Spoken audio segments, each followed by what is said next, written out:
come and gone, and we talked up a storm about our team, about our form and how it could be. And when the new week comes around, the talk around the town is what happened across the nation in the footy.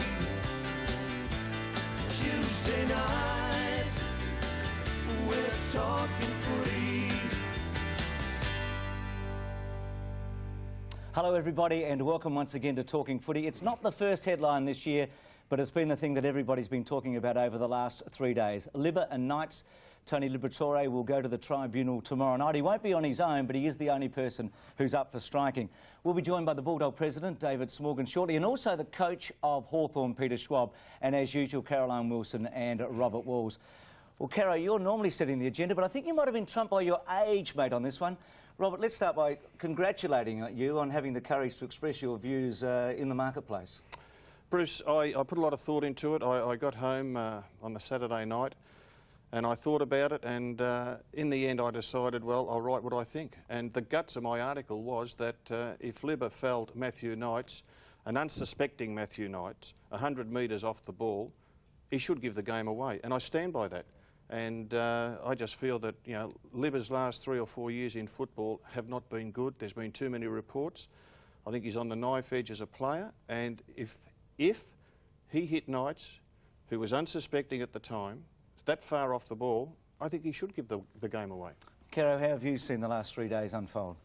Hi Bruce. Look, fascinated by the bad blood between these two clubs that I think was probably exacerbated by the Bulldogs press conference yesterday, in which Tony Liberatore apologised fairly conditionally, I felt. Intrigued by the AFL's role in all of this. Looking forward to asking David Smorgan about that press conference, and very interested to see just what Wayne Campbell tells the Tribunal tomorrow night, as the only Richmond player on the ground who apparently actually saw what happened. Well, David Smorgan does join us, as I mentioned a moment ago. David, President of the Western Bulldogs. Thanks for coming in. Pleasure, Bruce. It must have been a difficult few days for you too. You were at the ground on Saturday. What was your initial thoughts when you saw the incident unfolding? Well, I didn't see the actual incident. Obviously, I saw the result of the incident, and I was concerned. I don't think anybody that goes to a AFL game, Bruce, would like to see incidents like that happen on the field. I don't like to see mellies. I don't like to see players running in, but obviously when things happen, other players are going to run to defend their teammates. So that was expected. What I was particularly pleased about was after the incident, I thought our guys kept their focus, they did what they had to do, and they went on to win the game quite convincingly. And clearly the game is a separate issue. The Bulldogs played very well. Richmond were outplayed and outcoached. In the view of most people, everyone who was at the game, I'm sure Richmond would agree with that. Yesterday, however, if we move on to the Liberatore issue, very unusual to hold a press conference when we're almost positive an investigation is going to take place, and for a player to come out and read the statement that he did. Who wrote the statement? We decided, firstly, Caroline, to hold a press conference. There was a media frenzy yesterday morning. I think between myself, Terry Wallace, Mark Patterson and Paul Armstrong, we would have fielded 30 or 40 phone calls from various media outlets. Everyone is looking for an angle, everyone wants to be in first. It was an enormous pressure build-up on Tony as a result of the publicity that came in on the Sunday and the Monday papers. We spoke to Andrew Demetrio and we said, Andrew, we believe in the best interests of everybody, we should get in early. Libba has, after a discussion with us this morning, said he is prepared to front the media to say what happened from his point of view, and we think if we cleared the air, notwithstanding what will happen with the AFL investigator, notwithstanding what will happen with the Tribunal, we think it's in everyone's best interest that Libba says what happens, and that's what led to it. And who wrote what he said? Did he write it? He told us what happened, and we had one of the secretaries there put to type what Libba's words were. No one wrote that statement for Libba. I'm told that there were people in the Bulldog staff who were disappointed that he used the word self-defence.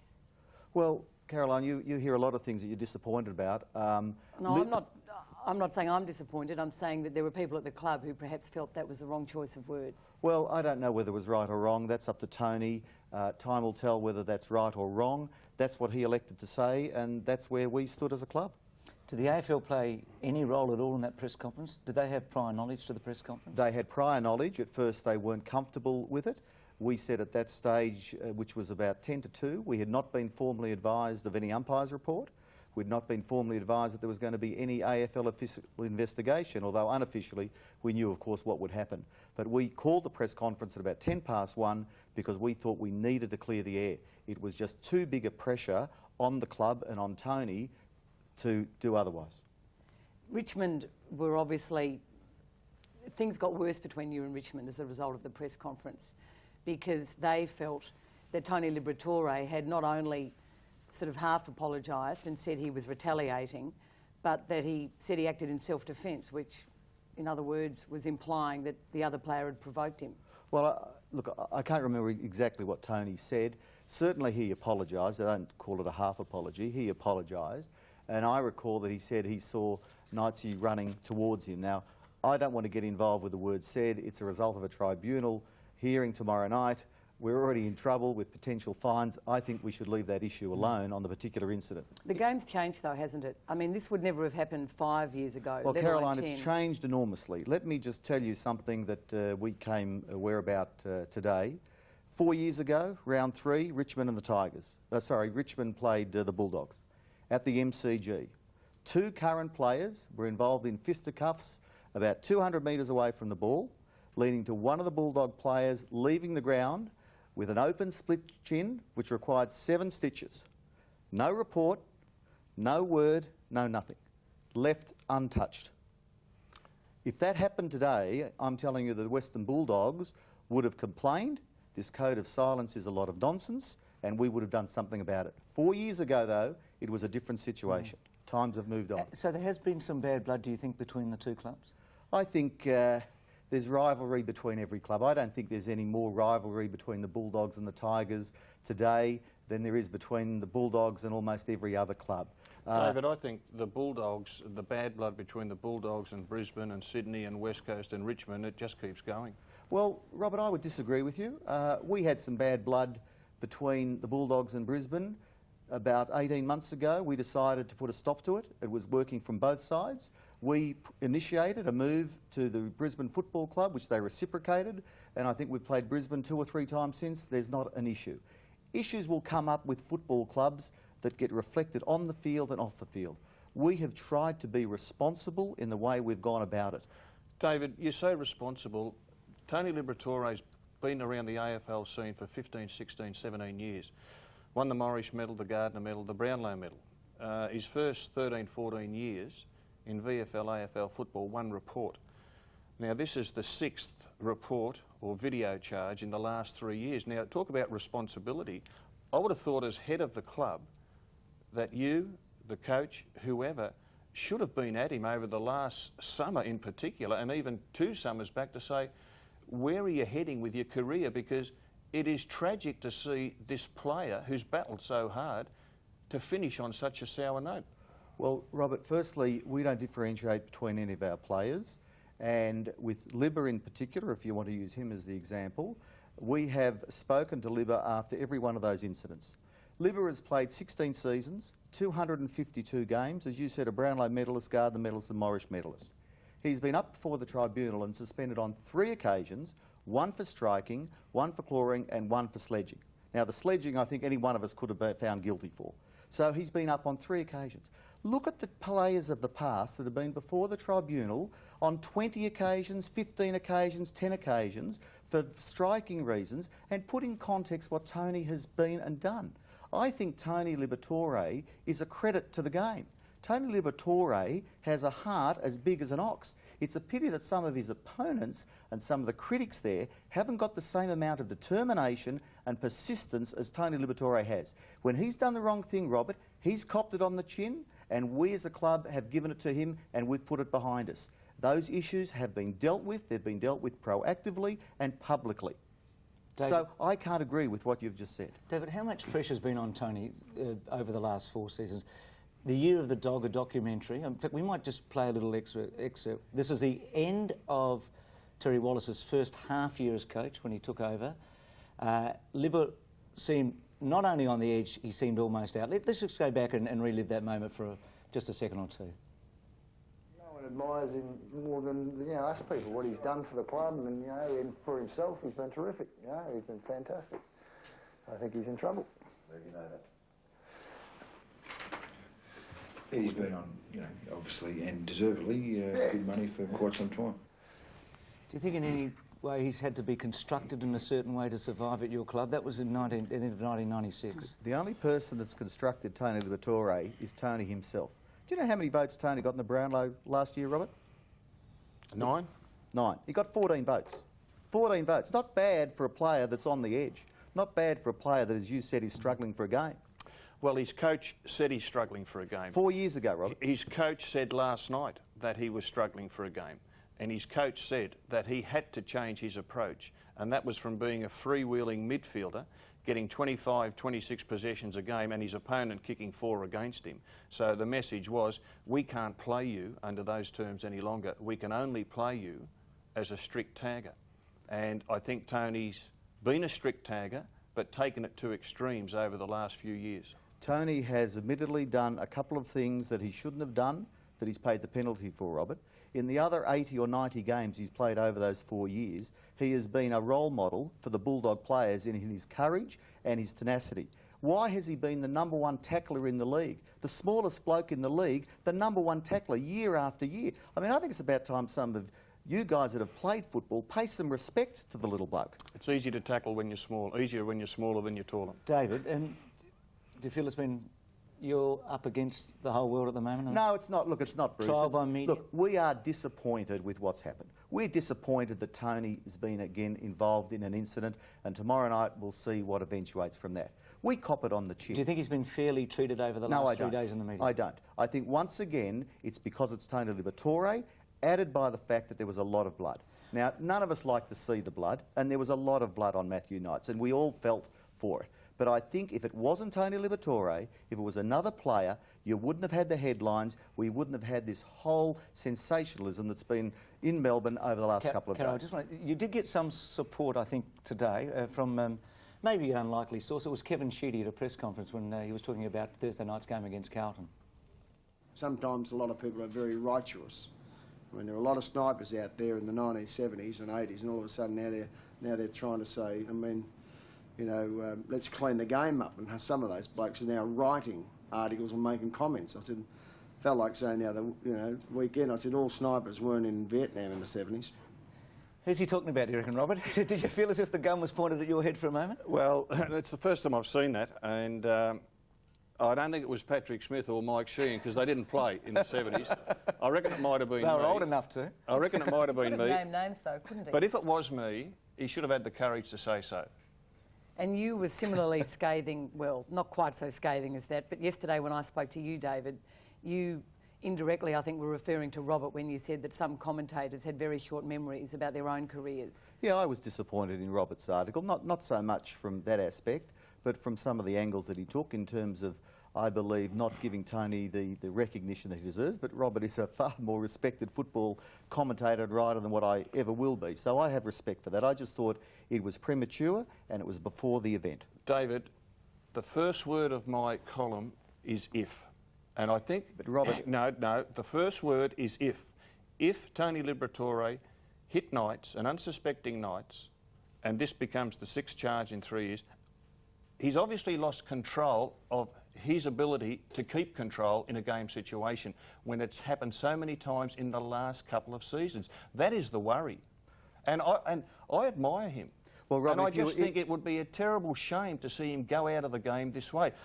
I'd love to see him come back and play, if he gets a chance, and play just good, hard football and be respected for the little champion that he has been. Well, Robert, with respect, I suggest you would have been better served if you'd waited for 24 or 48 hours to see what eventuates at a tribunal, and if Libba has done the things that you're saying he does, then you write what you want. I thought it was premature. Oh, David, I think that's being unrealistic. I mean, we all heard the commentators during the game. We all, that never happens anymore. when there's an incident like this in football. Football is too big, and I think you're being unrealistic by saying that. I also think that, I mean, look, I get a little bit tired of the Bulldogs every time this happens saying what a great champion Liberatore is. We all appreciate what he has done for football. We all accept that off the field he is probably a model citizen. But his reputation cannot be overlooked. And, you know, I reckon 10 AFL coaches or senior players and officials said to me yesterday, and there wasn't one going the other way, it is time the football world stood up against this sort of behaviour. Well, why is he singled out? Why is he the only individual, the only player that I'm aware of that people would be talking like that? A couple of real quick ones. Could you lose any sponsorship if things go the wrong way for you tomorrow night? I don't believe so, Bruce. I believe that out on the field, Tony is responsible for his own actions, and we as a club are responsible for all of the players. We have not heard any reaction from our sponsors or our supporters. None of us like to see it. And let me make it perfectly clear, the Bulldogs do not condone and will not tolerate this behaviour. We have not accepted it in the past, and we've dealt with it and moved on.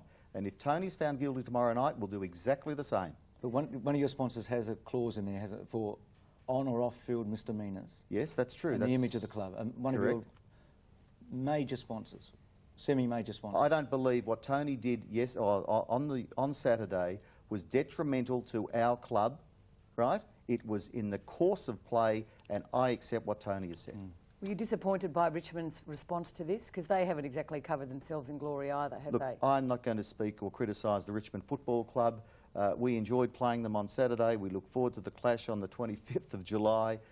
They have to be accountable for their own actions, the same as the Bulldogs do. I've just written that date down, July the 25th. Thanks very much. David, thanks for coming in. We might actually talk about Danny Frawley and Wayne Campbell later in the program if we get the time. Who knows what's going to happen tomorrow night? I just think the football public want it to be a conclusive conclusion, if that makes any sense, one way or the other. Thanks for your time tonight. Pleasure. Good on you. David Smorgan, the president of the Western Bulldogs. Peter Schwab's going to join us after the break, the coach of the Hawks.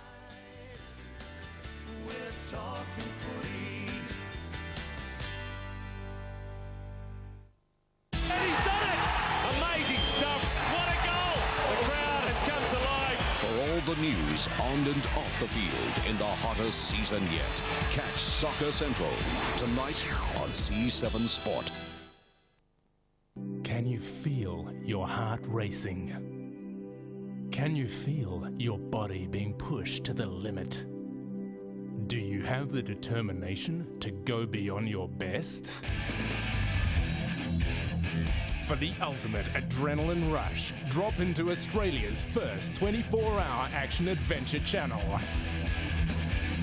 National Geographic's Adventure 1, coming soon to Optus.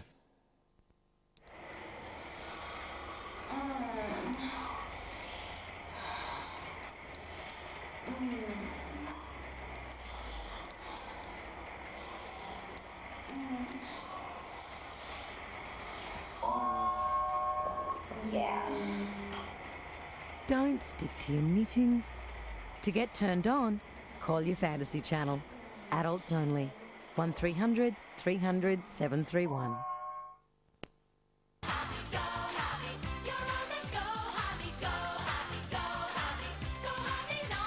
Go Harvey Norman for Disney's Emperor's New Groove PlayStation game for $49.95. Help Emperor Cusco in his latest adventure defeat the evil diva Yzma.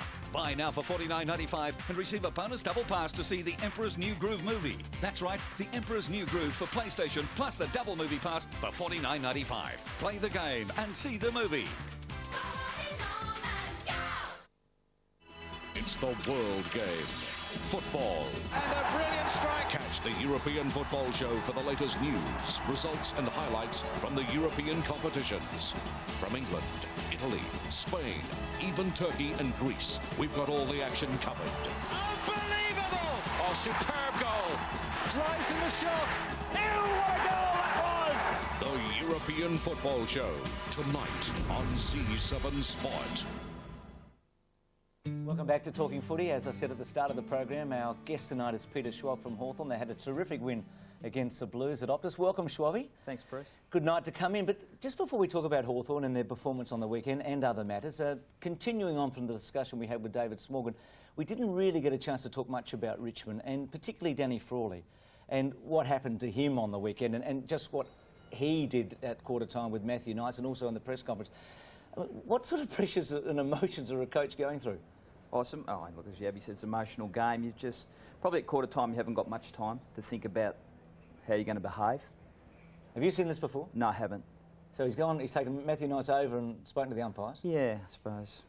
It's what he wants to gain from it. I don't know. And the press conference afterwards, payback time? Yeah.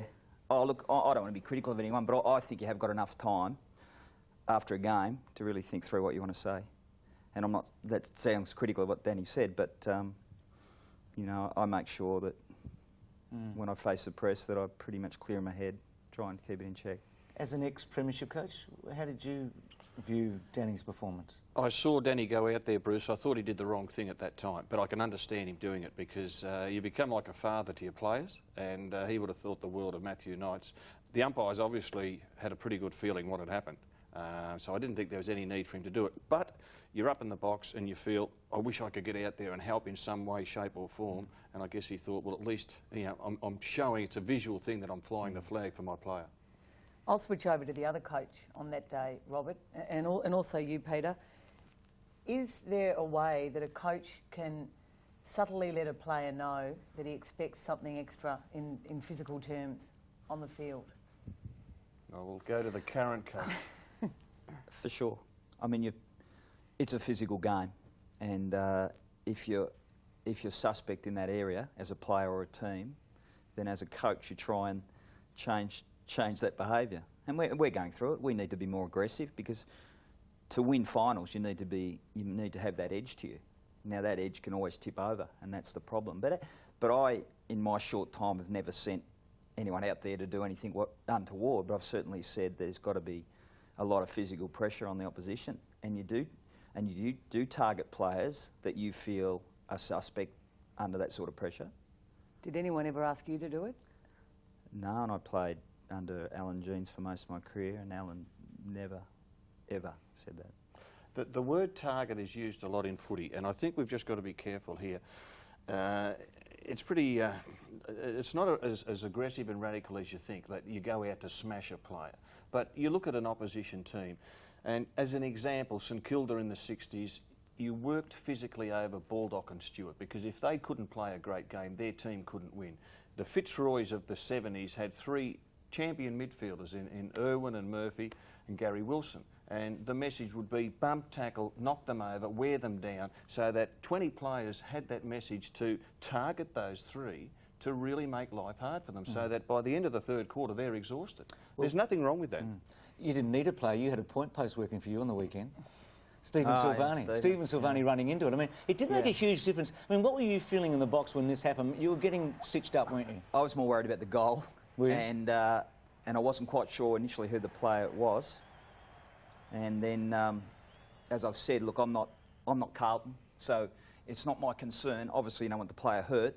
But he was doing a job on Holland for you. I mean, he had Nick Holland under control, didn't he? Oh, he's a champion, so, you know, when a champion goes off for the opposition, it can help you, but you certainly don't want anyone to get hurt. And Stephen got up and played the rest of the game out. Nick didn't in the second half.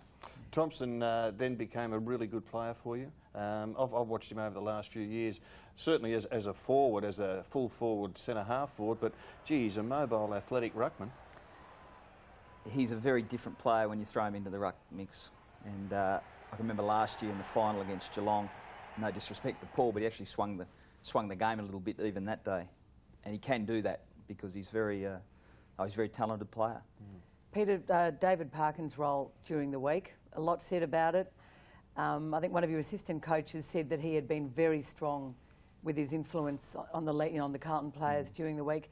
Did he tell your boys that perhaps Carlton didn't respect them and regarded Hawthorn as perhaps, dare I use the term, pretty boy team? Wasn't so much pretty boy, but certainly said they didn't have high respect for us as a team. And rightly so. I mean, they've beaten us 12 out of 13 and thrashed us over the last few years. So we hadn't earned any respect. But you don't like hearing that, and we used it as a little bit of a motivation thing. Was David thrust upon you to a degree at the start of the season? No, he wasn't. No, it was brought to me. Did I want David to come to Hawthorn? And I considered it, seeing I'd only been there a year. But I saw the role. I'm comfortable with where I'm at, and I think he can only add to the organisation, and in which he's done in the short time he's been there. And I think, you know, I have no problem at all. Someone else has come to Hawthorn and has rejuvenated his career as 26-year-old John Barker. I thought in many ways he kept you in it early. He was your one shining light. He was just too good for them. It's great to watch a tape again to see how you think the side play, and I never say anything after the game because I always want to make sure, because I never like to say anything that's wrong. He was absolutely fantastic, particularly the first 3 quarters, his work rate and effort. He got tired in the last quarter, as we probably did as a team, and he kicked a very great long goal just before quarter time, put us in front. Peter, he's a player I've looked at and always thought his body could have been harder and tougher. He looks like he's getting some shape. Yeah, he is, Robert. He's done a lot of work with, you know, I'm a big rap for Bowden Babachek, our fitness person. He's done a lot of work, and he's a totally different player to what he was up in Brisbane. And it's a credit to him, because he's been at Fitzroy as a young boy, no disrespect to Fitzroy, and then pushed off up to Brisbane, and he's found a home at Hawthorn for a long while. Jonathan Hay versus Lance Whitnell didn't happen, did it? But it was a great article that Rowan Connolly wrote on Saturday morning, Athlete versus Footballer. But Hay, at times, he's just one of the most exciting players. He just takes everything on, doesn't he? I tell you what, he likes getting out from full back. He's been on at me for most of the year. Can I get up the ground? He backs himself. And the big worry now is I got him up the ground. He did so well. It's hard to get him back down. Is there room for him and Crode up the ground? Oh, Crode can play both ends. Jonathan can play anywhere because he's such an exceptional athlete. But we'll use him where we think's best. And we used him on Kurta feedies, and Kurta went into the middle of the ground. We told him to wait for Kurta to come forward, so he had a little bit more flexibility where he could play. Peter, was Lance Whitnell a player that you targeted in the sense that you would run off him? Because his start to this season has been nowhere near what it was last year. And if we have a look at that there, you'll see that, you know, last year he was averaging the 12 kicks after the 2 games. Well, now it's down to 8. The marks were 8. Now it's down to 5, and so on. I mean, I think we'll do our homework, and our belief is, and I mean, he's a great player, but our belief is that he's suspect endurance, and Jade Rawlings is a capable endurance athlete. So we don't mind Whitnell getting kicks up the ground. We know he's dangerous inside 50, but I thought Jade did an excellent job on a key player. What was you ranked him 9th in the competition? Would you like another crack at Whitnell right now? Wait till the end of the season. Wait till the end of the season. You've got him in front of Lloyd. Yes, I have. Yes, and of course my friend Mike Sheehan didn't like that, but never mind. And Caro, you talked about the softness and that hard edge. I mean, Chick's a pretty good example. I mean, you've got Tallis, Pachoni, Chick. I mean, this is a really good footballer, this Chick. He's really developed, Daniel. I mean, you know, when he first came over, he was a very thin half-forward flanker. I mean, is this the edge you want? Is this exactly the sort of edge you want? Yeah, you've got to stand up for yourself, and you know, Daniel's body shape, if you go back and look at what he's done for himself over 4 or 5 years, is remarkable. But he's become an exceptionally tough player in the sense of the pressure he puts on the opposition. And I still think the public at large don't realise how good a player Daniel Chick is. Well, we hope the opposition don't, but no, I think that's right, Robert. I mean, but you get those players in every side because coaches, you know, scrutinise their list more and see more in some players. And I get a lot of letters from different people about different players, but as a coach, you know what you want and you know the sort of player you need. Did Raiden Tallis write to you after his time with Ken Judge and say, give me a go? I mean, it is interesting, isn't it? I mean, Judge was there for 4 years and Tallis managed 26 games. Prior to that, he played 38 out of 45 with Knights, and you've played him in every one but one, and he's come through for you. I mean, it seems strange, doesn't it? What happened to him? Probably Raiden's the best one to ask that, but he mightn't have played as well in those years. I mean, certain players play well under certain coaches, and coaches see more in a player than other coaches, and that's just what happens. I mean, I don't know really. I mean, he mightn't have played good footy, he mightn't have been fit. Can we move on to the skipper, who had a good game on the weekend? Terrible problems last year, and we now know just how how lost Shane Crawford almost was to the game. Can you tell us how you have managed to reignite that enthusiasm, if we can assume that enthusiasm has returned?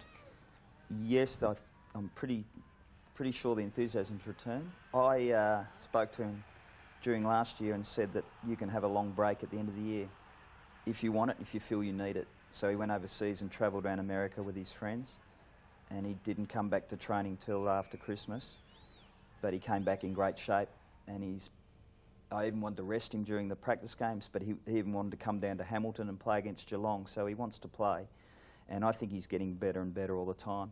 Before that, Peter, before the end of last season, did you play a more personal role in trying to help him? I'd like to think that I did, and we had a couple of good heart-to-heart talks, and I never knew what sort of stress he was under, because I kept saying, I've never won a Brownlow, I'm not under the expectation you're under.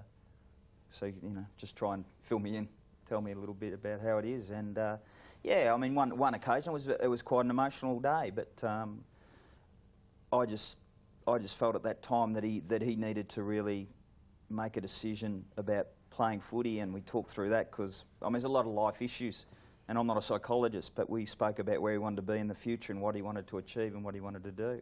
Emotional for you and him? Oh, very, yeah. Because of your life? Oh, no, not so much that, just that I just see that this is, I just keep saying it's a great game. It's the greatest game. I love the game. I get emotional about it, but I didn't want to see him waste the great talent he had, and he doesn't either. And we've got him back on track, and he's only 26, so he should play, physically should play another 10 years if he wants to.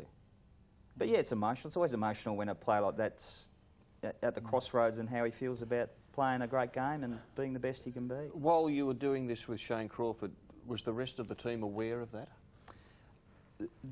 There's always a positive and a negative, and what happened was that they'd relied on Shane so much from a playing point of view that none of them had been able to step outside the shadow and take some leadership themselves. And the positive with that, Robert, was that we had a lot of players who realised Shane wasn't the player he was the previous few years, and that they had to do it on their own a little bit. So we got some great leadership. We found some leadership amongst the group. No resentment towards Crawford? None at all. None at all. I mean, you couldn't, because he'd been the heart and soul of that team for 5 years. Given everything. Was it the Brownlow, Peter? I mean, we know he had a few personal problems last year as well, but was it the Brownlow? Do you think that was the override and all the attention that followed it and not being able to cope with it? Yeah, and he didn't get any real break from it, and he probably didn't feel he got to share it with the people who'd meant the most to him. So I think he did, and the season ran into the other one so quickly because of that Olympic year. Maybe if he'd won it this year with a big lead into this season, might have been a different. And you'd probably have to go back and speak to Woden. I mean, I don't know how he's going at the moment. I've not even watched his form. So he's had two quiet games, to be truthful, but it's pretty early in the season, isn't it? Look, let's leave it there. David Smorgan talked about an incident, I think, from 1997. You were coaching the Tigers at the time. It was Richmond and the Bulldogs. We've actually found that incident, and we're going to show it right after this break. So a break on Talking Footy, more after this. I can't wait for this. Either can I.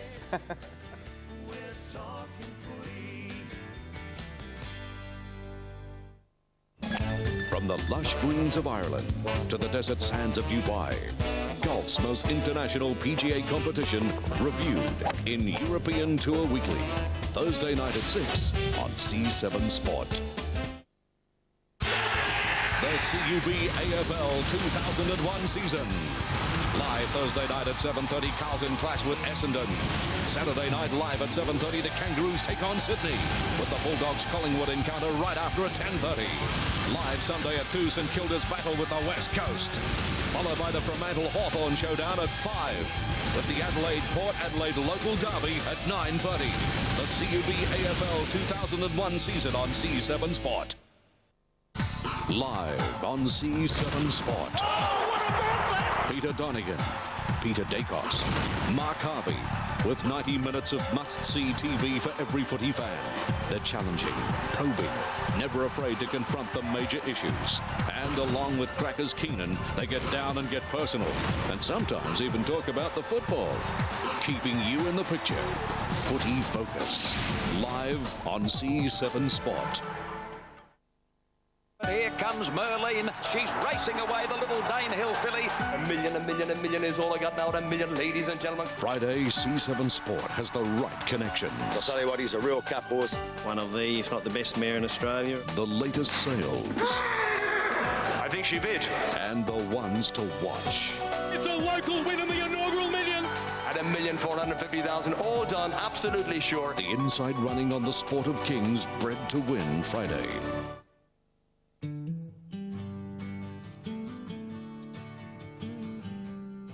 Peter Schwab, our guest, and our first guest tonight, David Smorgan, revealed that in round 3, 1997, there had been an incident between two current players at the MCG. This is the Sports AFL coverage at the time. Nick Daffy looks to have elbowed Rowan Smith, and we'll see that Rowan Smith comes off the ground. Now, the beautiful irony in all of this is that you were coaching at the time, Robert Wall, so you were coaching the Tigers. Do you remember it?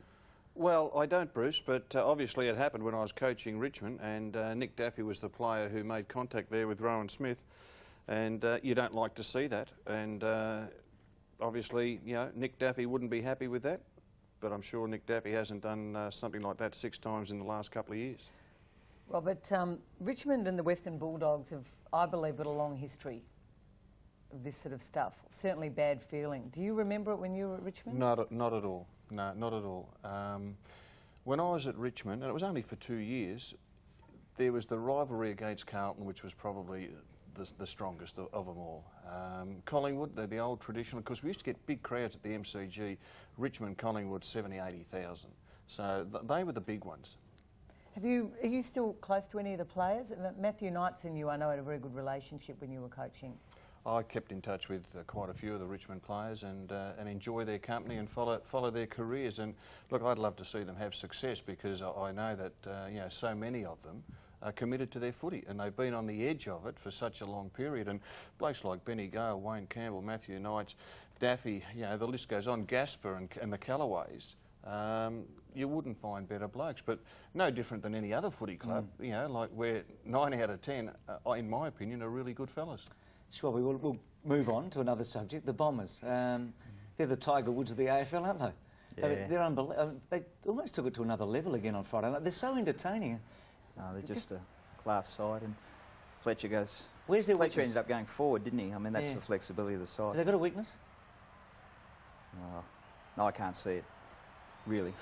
That was an unbelievable kick there by Fletcher. Yeah. It was a boomerang, and here's his go-go gadget legs, just stretch out, and he's able to put that one through. Yeah. Kevin Sheedy actually said after the game that had they played him as a permanent forward, he'd be an 80-100 goal kicker a season. He's a talent. He's an exceptional talent. I mean, they're in great form, and they've got a great list. We're all got to do our homework and try and lift our level. And yeah, look, everyone's got a weakness. It's a matter of whether you can exploit it. You may know what it is, but whether you've got the capabilities to exploit it is the key. You put the Cats out of the finals last year. They're going pretty well. Minch is sort of a barometer in a way. I mean, I remember Malcolm Blight saying a few years ago that he thought Minch had improved about 5% every year he's played, and it's a fair call, I think. I mean, have a look at these soccer skills. That is so clever. Yeah, I mean, yeah, you shouldn't underestimate Minch. He's a dangerous player. They've got a lot of height, you know. Do you think it's a fallacy, this talk about this new aggression at the Cats? I mean, how do you rate that? Well, we're trying to do the same. And, you know, I mean, you got it, because, you know, they know as well. They had a sneak preview like us in the finals, and we both know that if we want to take the next step, we've got to get a harder edge to our game. Young fella who played his first game, Corey Enright, number 44, just a strong spoil there, and we'll see him follow up here. He's pretty typical of the new breed of cat. He's quite athletic. Look at the pace. A first gamer, and backs himself, draws an opponent, gets the handball across there. And I just thought he was terrific, but I've seen Geelong play the 2 games, and there's definitely a harder edge to them. Yeah, no, they'll be okay. Does a great coach put his own imprimatur on a team? I mean, you've said tonight you've gone to Hawthorn and tried to make them more aggressive, among other things. Yeah, I think so. I mean, you know, the coach, I only can probably refer to Alan Jeans. He certainly put his stamp on us. I suppose it's funny, because if you've got the talent, you've got a talented side. I reckon the players sometimes make the coach, and the coach, yeah, look, I'd like to think that there's something about Hawthorn that, in my time, that'll be something I've added to them. But there's a lot of people involved. What would you like that to be? That we've got the respect of the competition, that we've got a we're a side that's got to be beaten. We're hard at the footy, and I love playing. I love scoring. I love playing offensively. I think that's attacking footy. I like someone to say that at least they had an attacking frame. Well, one man who's stamped himself on his club is Dennis Pagan in no uncertain way over the last 8 years, but doesn't he face the ultimate challenge? Lee Colbert seems to be in the wilderness, doesn't he? I mean, he had a good pre-season. Dennis was glowing in his praise of him, but he's struggling, isn't he? He is. He was part of the Enright swap, the young fella who ended up with Geelong. I think he's lost all confidence. I think he's trying extremely hard, but his confidence is shot at the moment. And I think Dennis will persist with him. I think he has to, because he's a quality player. We might have a look at that setup. It was Enright and also Spriggs and Cameron Mooney, as well as Bray, and the swap was Colbert, Lascock and Shirley went to the Kangaroos. So right now you'd reckon that the Cats probably had the better of it.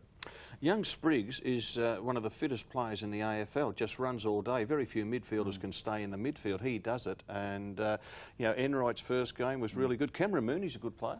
We should, and obviously Shirley's gone back to Adelaide, and I don't think we're going to see much more of Lascock, but that's a player, Lee Colbert, who is playing with a very, very dodgy knee. And his knee is still, in my view, not 100%, and there is some serious doubt as to whether he'll ever be able to jump again the way he used to, which is a terrible tragedy for Lee Colbert. Well, another young player who's really struggling at the moment is Ozzie Jones. We're going to talk about him after this. Tuesday night, we're talking footy. Friday night on C7 Sport. KO. What action! Oh, what a level. That's it. I am shocked. Oh, man. He's down. And it is over. Not gonna make it. Nice right on the foot. Climb into the ring for KO. Friday night on C7 Sport. Anthony Soprano. Got a big family. Got my wife and kids. Hey, Ma! Boy! I'm not dead, unfortunately for some. I got my other family. Oh, is that him? Now, that would be some coincidence if it wasn't, wouldn't it? Hi, Jack. Bye, Jack. Looks pretty good, huh? Nice house, big friends, big money. Let me tell you something. They're all driving me slowly insane. I gotta question your leadership. What's going on? I answer to bigger people than you, my friend. It's our marriage, Tony. Oh, poor you. Is the Xanax helping? Sometimes I think if one family doesn't kill me, Oh, my God. the other family will. The Sopranos. Tuesday nights, 8:30 on O. The National Soccer League on C7 Sport. And he's done it! Friday night live at 7:30, round 27 National Soccer League action kicks on with the clash between Northern Spirit and Parramatta Power. And he scores again! Catch the superstars of Australian soccer in the hottest season yet. Great effort there. What a strike. And it's in. The National Soccer League on the home of Australian soccer, C7 Sport.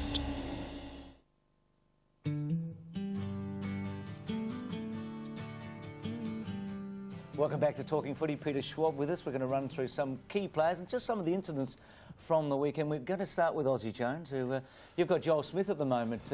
Schwabby, who was his best mate at St Kilda. Yeah, I mean, we've got Joel with the reconstruction. It's only just getting back to his best form. But All-Australian in 1997, he's just lost his way, hasn't he? Yeah, he was a last-minute inclusion in this game, Bruce, and you see there he's just pinged it a metre away from Rob Harvey and just barreled it into his face. Not much went right for him. He only probably had 30 minutes game time, but it is disappointing to see such a quality player. And again, I guess confidence comes into it, Swabby, because Joel Smith, whose confidence looked to me as if it was rock bottom, is now back on top. Yeah, Rob, he's back in good form, and it's taken, I think it's his third year with Hawthorn, so it's taken a little bit of time, and a move to the back line has also helped. How patient are you? Because St Kilda have put their third sort of, I hesitate to use the word minder, but sort of mentor onto Ozzie Jones. Yeah, I mean, we haven't had that situation with Joel. It's not, it's clearly not that sort of issue, but yeah, look, I don't know the individual. It's always hard I mean, you got somewhere along the line, you've got to cut your losses, though.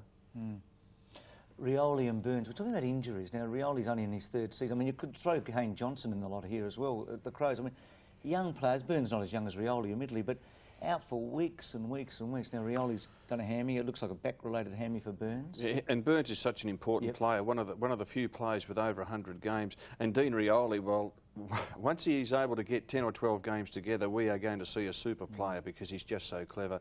But they'll have to work their way through it. What about the ruckman grabbing the ball and then being tackled? There's been a fair bit of talk about this on the weekend. I mean, you're the umpiring expert, Schwabby. If he grabs it out of the ruck and he's tackled, and he can't get rid of it, my opinion is holding the ball. Cause like Everett here? He's taken that option. That's my view, but I mean, I'm no longer in that role, so I don't know what anyone else thinks, but... Yeah, I would like to think he had some chance. If he catches it out of the ruck contest, some chance. Not much, but some. Talking of ruckman, Josh Fraser, you're shaking your head and saying, boy, I wish I had him. I just think he's going to be exceptional. He's, you know, for his age now, and they're playing him up forward, which is smart because, you know, his body's still developing. But I think you're going to see a superstar in the next few years. Just you raised the time clock issue when you played Collingwood last week. I was in Adelaide on the weekend, and we had the best finish you could imagine with 2 goals in the last 40 seconds. Maybe it was a selfish coach's view, but I also said it can be exciting. I still think it can be exciting, even though people say it won't be, because if the ball goes through and everyone looks up the clock, there's 50 seconds to go and you're 2 points down, the crowd's getting involved. Wouldn't the Demons have just wasted it for so long? I mean, I think we've got 40 seconds or 35 seconds to go here, and Goodwin snatches a goal to put the Crows in front. I think they were trying to waste it, but... Yeah, I reckon if Neil Danaher had known there were only 40 seconds on the clock, there would have been 18 Demons in that back 50. And here's 18 seconds to go. Oh, boy. We've got to give credit to Leon Chelley there, because I think most players would have got that ball, banged it on their boot, sent it to the goal square. Leon Chelley had the good sense to run with the footy and carry it. He knew he'd get tackled and just kicked it at that last split second to put it through. It was a wonderful bit of football. He pulled out of that contest early, so Well, Bickley's the one that's copying it in Adelaide, and also the fact that Ken McGregor took the ruck throw in. How's Ayresy going, do you think? Your old I don't mate. know, I've not spoken to him.